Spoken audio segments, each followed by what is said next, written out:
Okay, well, hello. I hope everybody's having a great day.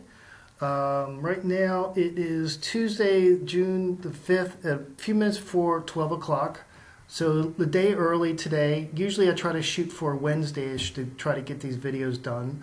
But you might see I'm dressed a little bit differently than last week. The reason is I have an evaluation, a vocational evaluation after my pit stop here at GW for a couple hours. And it's a divorce case. And you're probably thinking, what does a rehab counselor do on a divorce case? Well, the answer is it's exactly the same type of evaluation that I would do for a person with a disability.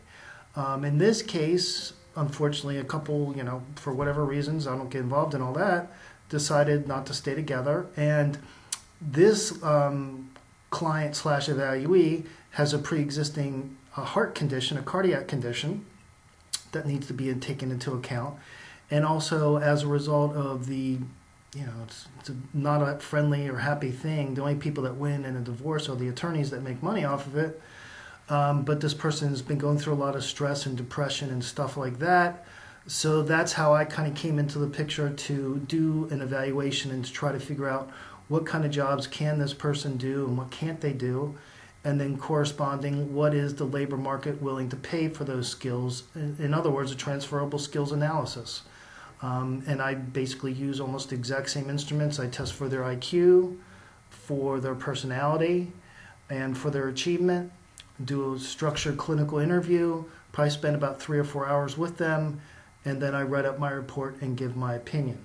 So hopefully some of the things I'm going to teach you, you're going to be able to utilize in your future practice.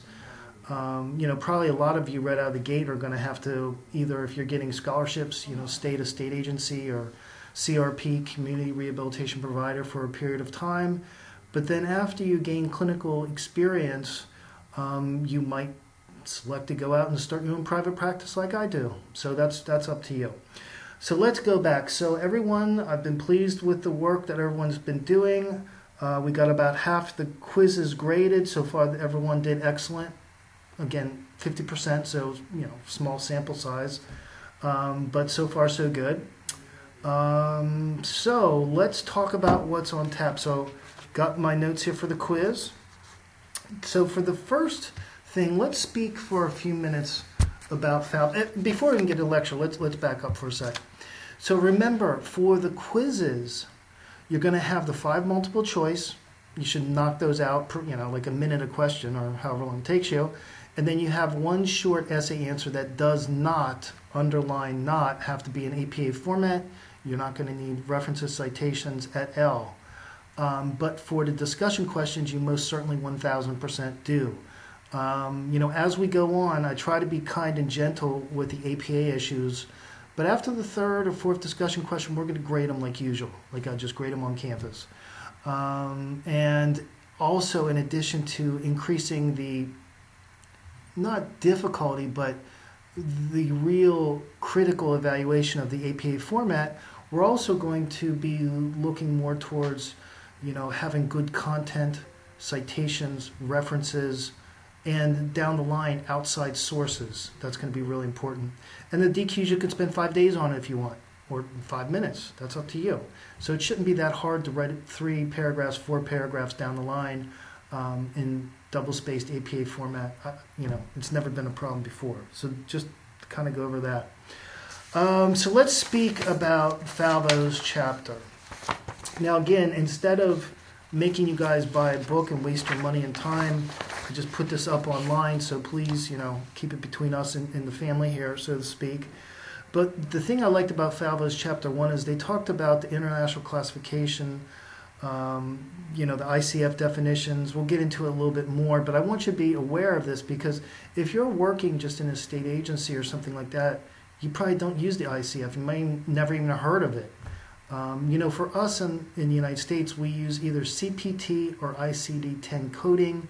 That's how you get paid if you're a medical doctor, a psychologist, whatever. So that's kind of why I wanted to throw chapter 1 of Falvo in there. Just again, build a foundation so you kind of are aware of some of these concepts, not to, give you super technical test on it. I could, but I don't want to do that. So in the beginning, we get into conceptualizing chronic illness and disability. Like in the case I'm doing this afternoon, this lady has a long history of heart condition, and now because of the stress of the divorce brought on, now she's having, or this person's having, some psychological / psychiatric issues that we need to kind of take account of. So when you get in page 2 of chapter 1, look at the ICF definition of functioning, disability, and health. Hint, hint, that might show up on the quiz. So spend a few minutes really kind of trying to digest and understand what that's all about. Look at what activity and participation mean for the ICF. Then when we get on page 4, they get really into, part 1 is more function and disability, and part 2 is more contextual factors like the environment or the personal factors. So, with the function and disability, we're really looking at the body functions, the structures, what activities and how they can participate in the labor market, and of other things. ADLs, the activities of daily living, and things such as that. Again, part 2 is more the environment, and that's kind of where we could come on board and perhaps provide assistive technology, job restructuring, job modification, trying to bend, modify, work with, manipulate the environment to give our clients, consumers, evaluees, a good shot to make it essentially. So do spend a few minutes going through that. Now, optimal versus maximum functional capacity. Now, this is something I would pay close attention to. It's only a few paragraphs. Maximum function is more of an objective viewpoint, while optimal function is really takes into account the subjective viewpoint of the individual and their own goals, experience, and variables such as that. Look at the definitions of function and disability impairment. I would think that you probably need to know that. Then a couple more pages and conclusions, and that's it. It's a short chapter, short and sweet. It's not going to be super hard. And one thing when you read Falvo, think, how do I see this person holistically? Because that's what you need to do, is the whole picture, just not, okay, they had this arm amputated, or they had this traumatic brain injury, or they got a cut on their finger. Who knows? But look at the person holistically, taking all the information that you can get your hands on to opine or give your opinion of what you think this person can do in the labor market. That's kind of keep that mentality or thought in your mind. So for this week, again, since there's slight variation, I tried to really go through and point out which chapters, if you're using the 3rd edition, that's for free in our file section. I don't know if I mentioned this last week, but the reason it's in there, the complete book essentially, is last time I taught this course, I had a student that had a significant vision impairment, and there just wasn't a Braille copy available.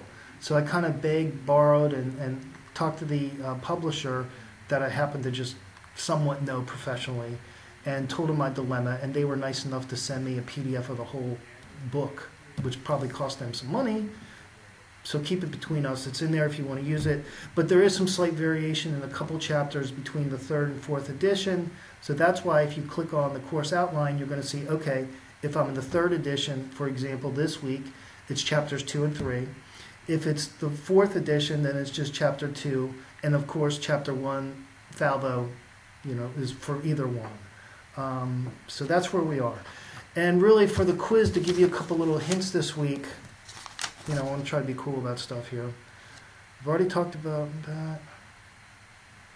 We also will kind of go back to some degree about the body systems. So look at the human body systems.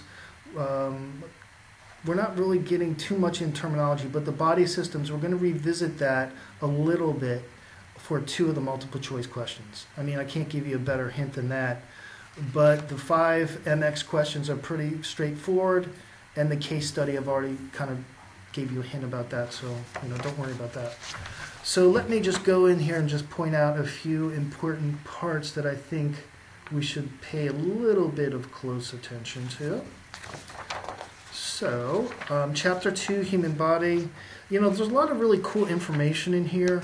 Like, for example, I could give you a quiz just on this and point out, okay, what bone is this? And, I think everyone would probably have difficulties with that, but that's not the point of my my teaching methodology or approach or what have you. I would say take a look at the nervous system, because many of the folks that you're going to come across are going to have what's called chronic pain, which of course involves the central nervous system and other parts. The musculoskeletal system, you'll certainly see some of that. Muscular system, I think, would be important. But the nervous system, it's the central and the peripheral nervous system, two main parts. So I would closely read through that. Cardiovascular, like the lady that I'm seeing today, she does have some heart issues, so go ahead and take a look at that. You probably, a lot, at least in my practice, I don't really come across a lot dealing with the skin system, the epidermis, dermis, subcutaneous, and so on. Respiratory, I do. Sometimes, it's going to depend on if they breathe in some kind of toxic substances. They might have asthma, be allergic to dust, who knows what. Sensory system, obviously, that's important. The endocrine, I don't know how much you will come across this. The CNS really kind of controls the endocrine system to some degree. But those are some things that I would take a look at in Chapter 2. Now in Chapter 3, and again, I'm talking on the 3rd edition. I just happened to bring this one today. So if you are the newer book, it's going to be a little different. We covered most of this last week in the quiz. I'm just flipping through to see if there's anything going to be on this. I would just very briefly reskim Chapter 3 if you're in the 3rd edition. But primarily the quiz is going to be covering what we've spoken about so far. So, I'm looking at, now I brought my other computer. Last week when I gave the lecture, for some reason the computer they have here couldn't go on the blackboard, and it was kind of challenging to, try to just remember off the top of my head what was in there. But I'm looking now, like at the grades. Again, everyone did very well on the first quiz, DQ2, and again, we have half of them graded, so I'm not sure about the other half, but so far so good. And I've been pleased with the work that everybody's been doing. If you need anything from me or your TAs, please reach out to us. We're here to help any way we possibly can. Trying to think if there's any other housekeeping. Let me just look at something real quick here. Because our other main projects are really not coming down the pike for a little while. The case study's not till August 1st. The final paper is not till August 20th. So that's not that big of a deal. Now the medical professional interview paper, maybe we could speak for a moment about that. Now it's going to be due June 24th, so roughly 3 weeks, give or take. I would probably suggest setting up an appointment now with, I don't know if you're going to meet a physician, a nurse, a surgeon, a physical therapist, an occupational therapist, a psychiatrist, a psychologist, a physiatrist.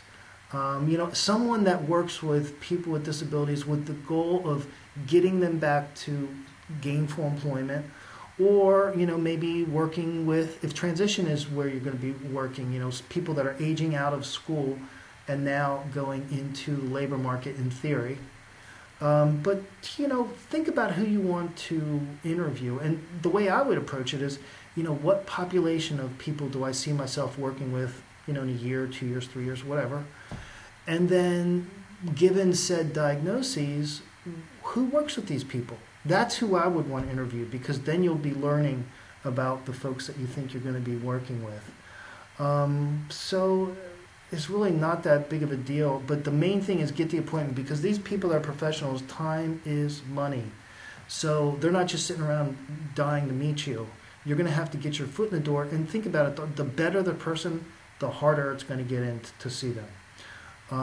Like when I did this years ago, I interviewed a surgeon at Johns Hopkins, and to be honest, he canceled on me one time. So I'm glad that I booked it more than 2 weeks in advance, because it wasn't like, oh, okay, I'm going to meet him on Thursday and I got to do the paper this weekend, because I would have crashed and burned and had a problem. So with that said, I would try to set these up this week or early next week, and then if something happens, you got a plan B and you have plenty of time to write the paper. But we will speak more about the medical professional interview in our next lecture. We're roughly around 15 minutes right now. So let's call it a day so far. And in a nutshell, just keep up the good work. I've been pleased with what everybody's been doing. I know we're just kind of starting, but so far so good. And if you need anything, or perhaps need some accommodations, please let me know. I mean, I'm a rehab counselor at heart. I'll bend over backwards to give you the tools to succeed. But then the ball's in your court, and then you got to do the work. So that's it for today. Again, reach out to us if you need something. We're here to do anything we can to make your experience better and your learning environment as best we can. And, this is really not even a hybrid format. I try to throw in these video lectures to give you, kind of like my 2 cents, if you will, versus just a PowerPoint type of deal. But hopefully it's working for you. And if you need something, please let us know, and we will be happy to help. So have a great week, and I'll talk